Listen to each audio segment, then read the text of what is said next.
Here is regulated EU man waking from his regulated slumber to start his regulated day.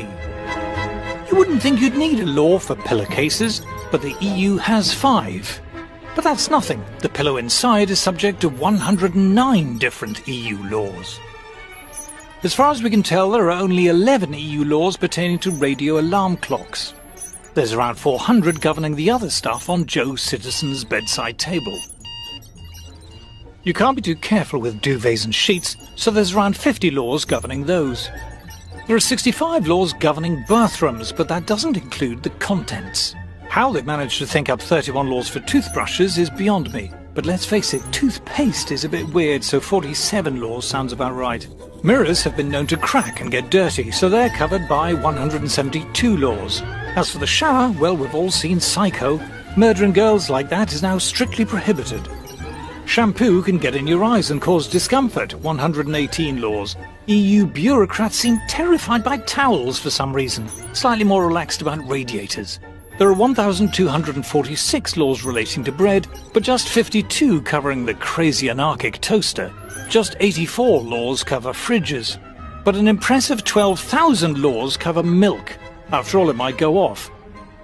Bowl, 99 laws. Spoon, more than 200 laws, same for the orange juice. But the coffee, whoa, stand back grandma, this toxic jungle juice can keep you up all night. The best dog in Britain is unaware of the odourless fog of canine legislation, but careful Ruby, ignorance is no excuse.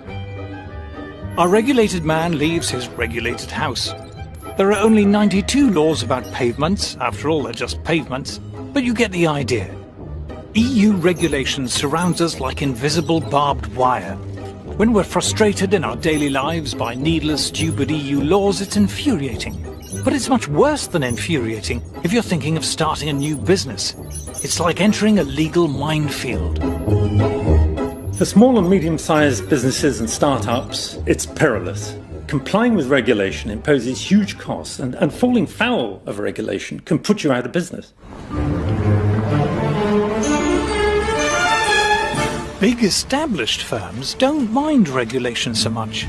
For a start, it means less competition. Big corporate interests tend to love the EU. It suits their purposes perfectly. All the corporations love the European Union because what it does, it creates the regulations which destroy their smaller rivals. Big business loves regulation. Don't forget that. Big companies can lobby in Brussels, and the amount of money they spend there is staggeringly large. One of the first things that stuns you are the number of invitations on your desk to lunch, breakfast, dinner, champagne receptions, and invariably they come from lobby groups. There are people who make their entire livelihoods out of being professional lobbyists in Brussels. This is where a lot of the lobbying goes on. So you will see the lobbyists from different companies, from NGOs. The returns they get by stifling competition and framing regulations in a way which suits them and keeps other people out is very, very striking. It used to be called the rich man's club, and that is by and large what it is.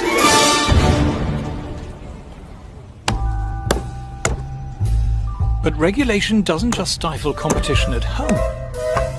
To illustrate this, let us imagine a less than efficient European manufacturer. The firm was great back in the day, but over the years they've let things slip a bit. The factory's a bit shabby, but it's homely, and they like to do things the traditional way. What they lack in efficiency and new ideas, they make up for in old world charm.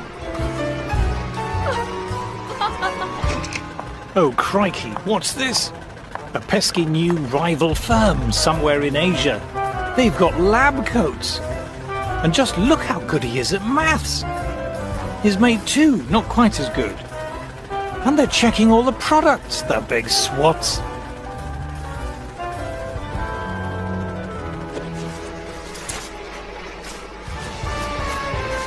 At our Euro firm, the products haven't changed much in a while. And what's the point of a fancy new machine when you can give customers the hands-on personal touch? It seems to have worked all right in the past. Oh, but look at the Asian fellas.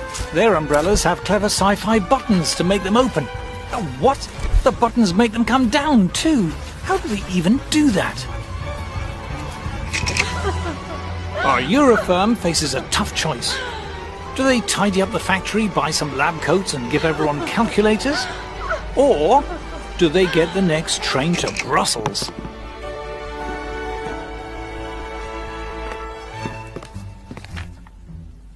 Over at the EU Directorate of External Relations Commission Council, a sympathetic official hears the problem.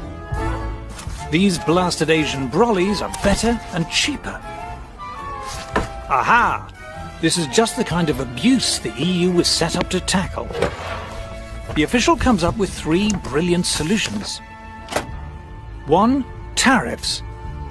Let's slap a tax on all those fancy Oriental brollies. 2. Quotas. Let's limit the number of Asian brollies coming in. 3. Complex and cleverly drafted regulations, saying you have to wear braces and eat spaghetti to make brollies. With protectionism, you are basically trying to protect industries that otherwise wouldn't do very well in a competitive environment. Otherwise, you wouldn't bother to protect them. You only create a trade barrier because somebody else has got a better, cheaper product. Otherwise, why would you create a barrier? What we have here is something that portrays itself as a free trade area, but is actually erecting barriers and walls to the rest of the world. Our inefficient manufacturer is delighted. But how about the rest of us? If you are propping up and sustaining inefficient ways of doing business, then the people who suffer are the customers. You are preventing your citizens from accessing better, cheaper products. You name it, TVs, laptops, sofas, EU regulation and trade barriers pushes up the price of everything. The cost of living goes up, Europeans get poorer.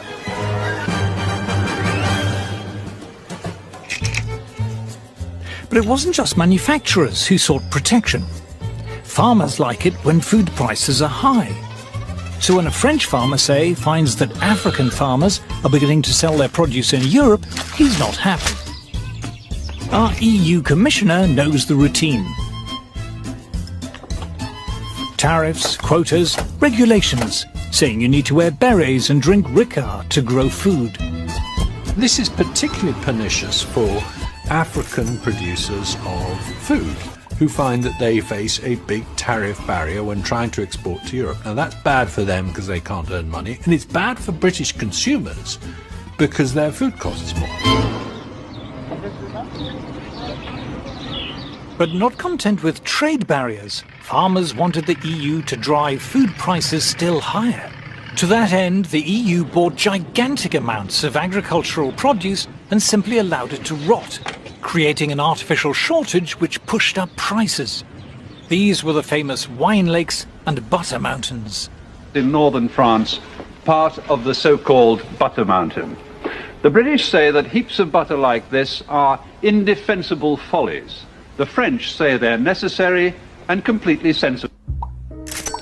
Protection hurts consumers who have to pay more for inferior products. It hurts industries whose costs are forced higher. In the end, it even hurts the firms who are protected.